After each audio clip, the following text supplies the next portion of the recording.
कमीनी बीवी आई ससुराल। लेकिन आपने किससे पूछकर ये सब किया? मैंने कहा था जीजी को शगुन भेजने की कोई जरूरत नहीं है। अरे हमारी बेटी शीना की शादी तय हो गई है, शादी का कार्ड खाली तो नहीं भेज सकता था, कुछ तो भेजना ही था। अरे लेकिन आपको मुझसे पूछना तो चाहिए था। जीजी कौन सा हमारे लिए कुछ लेकर आती है कभी? जब देखो तब वही बिस्कुट लेकर चली आती है। उन्हें तो शगुन का लिफाफा नहीं, शादी के कार्ड के साथ बिस्किट देने थे। आप भी बड़े भोले हैं। अच्छा ऐसा है क्या? ठीक है चलो, तुम ही आगे से जो भेजना है भेज देना। अच्छा सुनिए, मैं ये कह रही थी कल मेरी बहन आ रही है यहाँ, उसके लिए कुछ सूखे मेवे, नाश्ता और भी कुछ चीजें चाहिए थी मुझे। अरे क्यों इतना सब कुछ? अब आप मुझसे सवाल भी करने लगे हैं? इतने साल जो मैंने आपकी और आपके परिवार की खिदमत की है वो तो कुछ है ही नहीं। आपको तो मेरे मायके वालों के लिए कुछ नहीं रहता। अरे मेरे कहने का ये मतलब नहीं था। नहीं, अब तो मुझे कुछ चाहिए ही नहीं, ना कोई ड्राई फ्रूट्स, ना मिठाई, ना कोई नाश्ता। मेरी बहन को घर का ही रूखा सूखा खिला दूंगी। कोई बात नहीं, अब आप मेरी कहाँ मानने वाले हैं? आपको तो अपनी जीजी, अपने भाई, अपने रिश्तेदार ही दिखते हैं। बस उनकी खिदमत करते रहिए, उन पर सारा पैसा लुटाते रहिए। पापा जब देखो आप मम्मी को रुलाते रहते हैं। आपको तो बस बहाना चाहिए मम्मी को सुनाने का, मम्मी को रुलाने का। मम्मी अब चिंता मत कीजिए, मैं लेकर आती हूँ आपको जो भी चाहिए। अरे सॉरी, मेरे कहने का ये मतलब नहीं था, मुझे माफ कर दो। अच्छा तुम बताओ कि साली साहिबा के लिए क्या चाहिए, मैं अब भी लेकर आता हूँ। नहीं चाहिए मुझे कुछ भी। मम्मी अब चुप हो जाइए, पापा को अपनी गलती का एहसास हो गया है ना। आप लिस्ट बना दीजिए पापा, मौसी के लिए वो सारा लेकर आएंगे, है ना पापा? ठीक है, मैं अभी आता हूँ, जब तक तुम लिस्ट बना लो। मम्मी वाह, हर बार आप कैसे कर लेती है? अरे कोई बड़ी बात नहीं है, पतियों को ना शौक होता है बस अपने रिश्तेदारों पर पैसे उड़ाने का। इनको हमेशा ही काबू में रखना चाहिए, और अगर गुस्से से, डांट से काबू में नहीं आते तो इमोशनल करके भी काम निकाल लेना चाहिए। वो तो मैंने देख लिया है, लेकिन हमारे पापा ना वैसे बड़े सीधे हैं। वो तो आपकी कोई भी बात ऐसे ही मान लेते हैं, लेकिन हर कोई ऐसे थोड़ी ना होता है। अरे हर मर्द ऐसा ही होता है बेटा, बस औरत को उसे चलाना आना चाहिए। अब तेरी भी शादी होने वाली है, तुझे भी सब सीख लेना चाहिए। और वैसे भी ये हमारे दामाद जी भी बड़े ही सीधे हैं। वो तो मेरे साथ भी ना बड़े ही प्यार से पेश आते हैं। इसीलिए तो कह रही हूँ अभी से सीख ले, शादी के बाद ये गुण बड़े ही काम आने वाले हैं। हाँ मम्मा। शीना की शादी विक्रम से जल्दी होने वाली थी। विक्रम एक अच्छे घर से था, काफी समझदार लड़का था। उसकी एक बड़ी बहन थी जिसकी शादी हो चुकी थी, और बस घर में उसके माता पिता ही थे जिनकी वो बड़ी इज्जत करता था। विक्रम देख तो, शीना के लिए इनमें से तुझे कौन सी अंगूठी पसंद है? माँ मैं क्या बताऊं, आपको जो पसंद हो वो देख लीजिए। अरे फिर भी तेरी बीवी है, तुझे पहनानी है उसे अंगूठी, तुझे तो पता ही होगा उसे क्या पसंद है क्या नहीं। माँ मुझे आप पर पूरा भरोसा है कि आप कुछ भी गलत पसंद नहीं करेंगे उसके लिए, इसलिए आप जो भी पसंद कीजिए मैं शीना को पहना दूंगा। आजकल के बच्चों से बिल्कुल अलग है हमारा विक्रम। आजकल के बच्चे तो माता पिता को पूछते तक नहीं है, लेकिन हमारा विक्रम हमारी हर बात को मानता है, कभी कोई जवाब नहीं देता। ये बात तो आपकी बिल्कुल सही है। विक्रम ने बचपन से लेकर आज तक हमारे साथ कभी कोई बदतमीजी नहीं की। उम्मीद है हमारी आने वाली बहू भी बिल्कुल ऐसी हो, जो इस घर को जोड़ कर रखे और हमारे परिवार को पूरा कर दे। विक्रम के माता पिता जिस तरह की बहू की उम्मीद लगाकर बैठे थे, शीना उससे बिल्कुल ही अलग थी।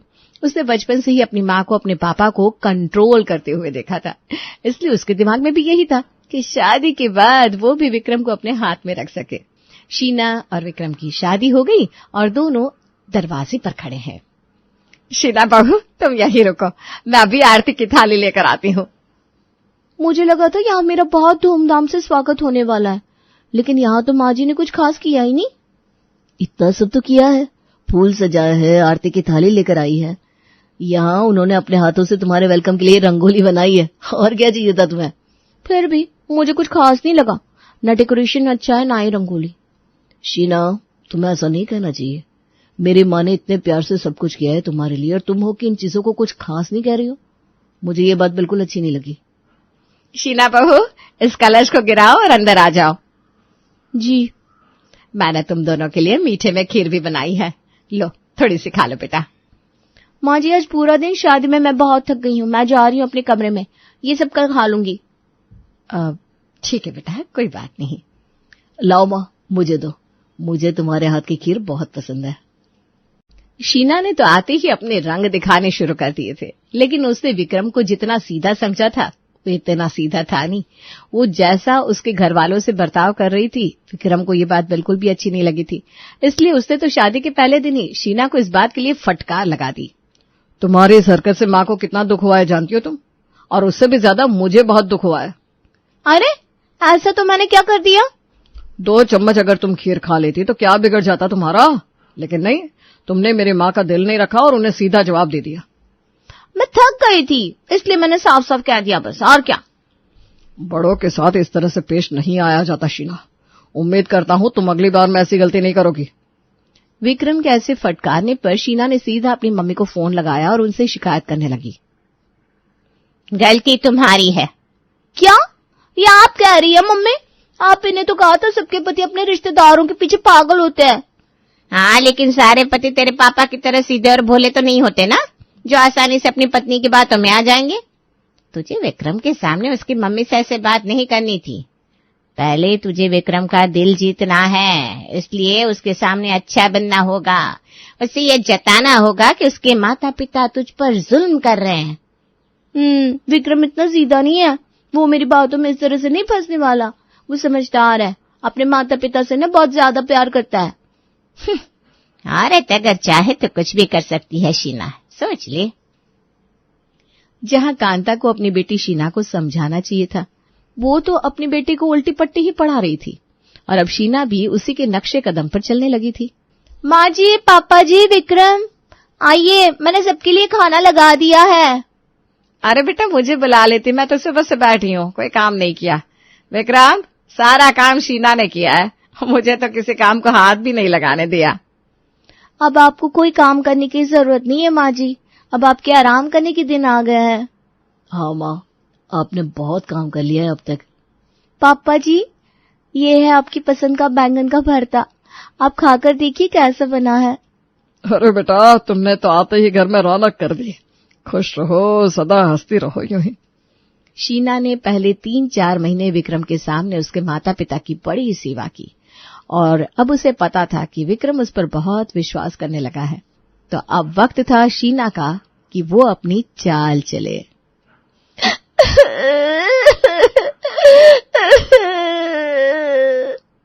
अरे क्या हुआ, रो क्यों रही हो तुम? नहीं, मैं क्यों रो रही हूँ, मतलब बस मेरी आंखों में कुछ चला गया। मैं तुम्हारा पति हूँ शीना, मुझे नहीं बताओगी तो कैसे बताओगी? चलो बताओ क्या हुआ है। नहीं, आपको कहीं ऐसा न लगे कि मैं आपके माता पिता की बुराई कर रही हूँ। अरे तुम बताओ तो सही, हुआ क्या है? मैं जब से इस घर में आई हूँ तब से यही कोशिश कर रही हूँ कि आपके माता पिता की सेवा कर सकूं, उन्हें खुश कर सकूं, लेकिन वो है कि मुझसे खुश होना ही नहीं चाहते। मैंने आज इतना अच्छा खाना बनाया था, लेकिन उन दोनों ने कहा कि उन्हें मेरे हाथ का खाना बिल्कुल पसंद नहीं है, और माँ जी ना अब खुद अलग से अपने लिए खाना बना रही है। माँ और पापा ने ऐसा किया? चलो मैं देखता हूँ। ना रहना दीजिए, मैं आपके और आपके माता पिता के बीच झगड़ा नहीं करवाना चाहती। अरे नहीं, मैं झगड़ा नहीं करूंगा, मैं सिर्फ उनसे बात करूंगा। चलो मेरे साथ। विक्रम नीचे जाता है और टेबल पर रखा खाना चख कर देखता है। अरे विक्रम, वो खाना मत खा बेटा, उसमें ना बहुत सारी मिर्ची और नमक पड़ा हुआ है।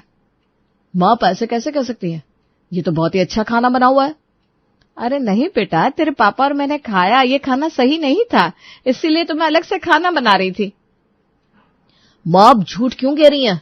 मैंने आपके सामने खाना चखा ना, ये खाना सच में बहुत अच्छा है। आपको शीना की कोई बात अच्छी नहीं लगी तो उसे कह दीजिए, वो सुधार लेगी, लेकिन इस तरह झूठ बोलना ये तो सही नहीं है। मुझे आपसे ये उम्मीद नहीं थी। हाँ माँ जी, अगर मुझसे कोई गलती हो गई है तो मैं आपसे सॉरी कहती हूँ, लेकिन आप प्लीज मुझसे नाराज मत होइए। नहीं बेटा, खाना सच में काफी खराब था। पापा आप भी माँ का साथ दे रहे हैं?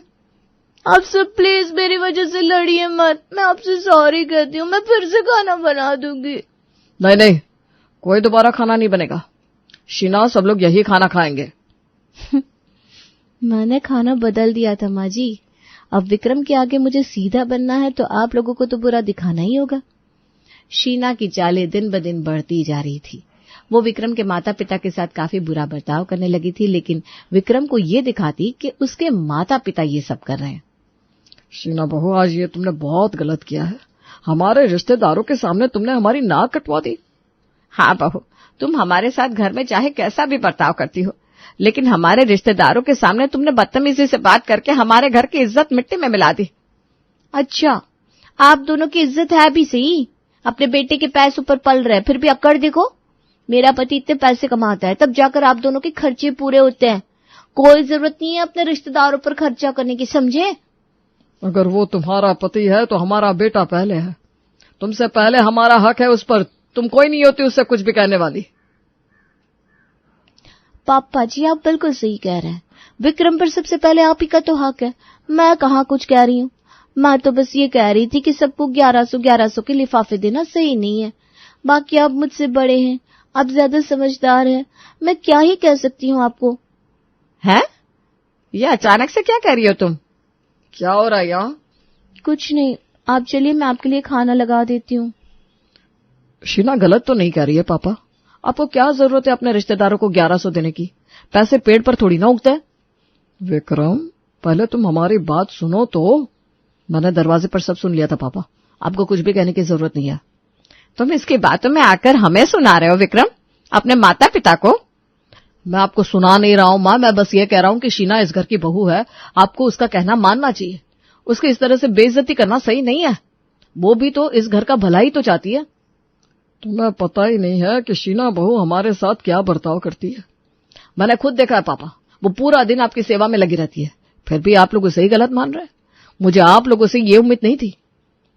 चलिए छोड़िए प्लीज, आप सब मेरी वजह से गुस्सा मत कीजिए। हम सब साथ में बैठकर खाना खाते हैं। देखा आपने, अभी भी ये हम सबको साथ में लाने की सोच रही है, और आप लोग है कि इसे ही बुरा साबित करने पर तुले हैं। बेचारे विक्रम के माता पिता, उनकी बहू कितनी कमीनी है, उन्हें पता नहीं है। शीना विक्रम की नजरों में खुद को अच्छा साबित कर चुकी थी। अब उसका अगला वार था इस घर की प्रॉपर्टी को अपने नाम पर करवाने का, इसलिए उसने विक्रम को बहकाना शुरू कर दिया था। माँ जी और पापा जी ना बड़े भोले हैं, इसलिए मैं आपसे कह रही हूँ, हमें सारी प्रॉपर्टी खुद के नाम पर कर लेनी चाहिए, जिससे उन लोगों का कोई फायदा ना उठा सके। हाँ, मुझे भी लगता है तुम सही कह रही हो। अगर उनके नाम पर सब कुछ होगा तो वो सब कुछ लुटाते ही रहेंगे। मैं कल ही वकील से बात करता हूँ, सब कुछ अपने नाम करवा लेता हूँ। हाँ, लेकिन जब तक अपने नाम सब कुछ नहीं हो जाता ना, तब तक माँ जी और पापा को कुछ भी कहने की जरूरत नहीं है। ठीक है, इस बात का ध्यान रखूंगा। विक्रम ने सब कुछ अपने नाम पर करवा लिया और शीना ने अपनी सास के गहने भी लॉकर से निकलवाकर अपने कमरे में रख दिए। और जब इस बात का पता विक्रम की बड़ी बहन आशा को चला तो बिना देर किए अपने माता पिता के पास चली आई।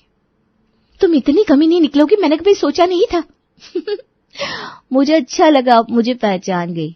अब एक काम करिए ना, यहाँ आ गई है ना दीदी, तो अपने माता पिता को अपने साथ ही ले जाइए। ये उनका घर है, तुम्हारा नहीं, समझी? तुम इस घर से जाओगी, मेरे माँ पापा इस घर में रहेंगे। अब यहाँ इनका कुछ भी नहीं है, सब कुछ मेरे पति के नाम पर है, और विक्रम से तो मैं जो कहूंगी वो तो वही करेंगे। इससे अच्छा है कि आप खुद ही अपने माँ बाप को यहाँ से लेकर चली जाएं। कहीं ऐसा ना हो कि हम उन्हें धक्के मारकर यहाँ से निकाल दें। मैंने आज तक तुम्हारे जैसी बदतमीज लड़की नहीं देखी, सच में। छोड़ो आशा बेटी, जब अपना बेटा ही अपना नहीं रहा तो किसी और से क्या ही कहना। हम कहीं भी रह लेंगे। चलो बेटा, हमें भी यहाँ नहीं रहना। अरे आप दोनों कहाँ जा रहे हैं माँ जी और पापा जी? विक्रम जी देखिए ना, ये दोनों हमें छोड़कर जा रहे हैं। लो, शुरू हो गया इसका नाटक। अरे शीना, तुम्हारा बैग कहाँ है? मेरा बैग? हम कहीं घूमने जा रहे हैं क्या? हाँ बिल्कुल, तुम जैसी कमीनी औरत के लिए मेरे घर में कोई जगह ही नहीं है। तुम्हें क्या लगा था तुम्हारी बातों में आ जाऊंगा मैं और अपने माता पिता को छोड़ दूंगा? मुझे तो पहले दिन से ही तुम पर शक हो गया था, इसीलिए मैं देखना चाहता था कि तुम किस हद तक गिर सकती हो। तुमने मेरे माता पिता को इतना टॉर्चर किया, उसके साथ बदतमीजी की, उनके बेटे को उनके खिलाफ करना चाहा, और तो और उनका सब कुछ छीन लिया। अब उन्हें घर से निकाल रही थी। तुम्हारे पापा आते होंगे बीवी के कहने में, मैं विक्रम हूं, मैं तुम्हारे झांसे में नहीं आने वाला। मेरे माता पिता मेरे लिए सबसे पहले थे और रहेंगे। और रही बात तुम्हारी, तुम्हें और तुम्हारी माँ को तो सब कुछ तभी पता चलेगा जब मैं तुम दोनों के खिलाफ पुलिस में शिकायत करूंगा, क्योंकि तुम दोनों ने मिलकर मेरे माता पिता को सताया है। अपना सामान लो और निकलो यहां से। तुम भूल रहे हो, ये प्रॉपर्टी मेरी है। मैंने कभी कुछ तुम्हारे नाम किया ही नहीं था, सब कुछ मेरे माँ पापा के नाम पर ही है, समझी? अब यहां से निकल रही हो या धक्के मारकर निकालूं? देखा, यही होता है जब एक कमीनी बहू ससुराल आ जाती है तो। चलो निकलो अब यहां से। चलिए माँ पापा, इससे तो मैं खुद ही निपट लूंगा। मैं तुम सबको छोड़ूंगी नहीं। इसे इतना सब करने के बाद भी अपनी गलती का एहसास ही नहीं है। माँ, ऐसी कमीनी औरतें कभी नहीं सुधरती, ये बस घर बर्बाद करने आती है।